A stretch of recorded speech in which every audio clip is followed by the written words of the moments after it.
Rovigo, Vercelli, Vicenza, no, su Verona arrivano per tutti e ognuno ha i suoi 40. 300 profughi in tutto il Veneto, 40 per ogni provincia. Il primo volo da Lampedusa è già atterrato al Catullo di Verona alle 14 con un gruppo di eritrei diretti in altre regioni del nord. Il volo tutto Veneto è atteso invece per la serata. Non sappiamo nulla, noi quando apriremo il pacco a Verona scopriremo cosa abbiamo.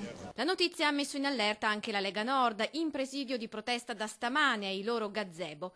A Treviso i profughi arriveranno per la mezzanotte, ma in prefettura si sta cercando di trovare loro una sistemazione già da ieri sera e fin da subito è sfumata l'opzione alberghi. Da ieri sera che siamo alla ricerca, speriamo di trovare intanto una soluzione temporanea per almeno potergli mettere qualcosa sulla testa stasera e poi vediamo che succede. Cerchiamo una soluzione, ai miracoli ci stiamo attrezzando. Già un miracolo, perché il prefetto aveva avvertito il Ministero che nel Trevigiano non c'erano strutture pronte all'accoglienza, ma l'interno ha proceduto comunque. La pausa caffè è finita.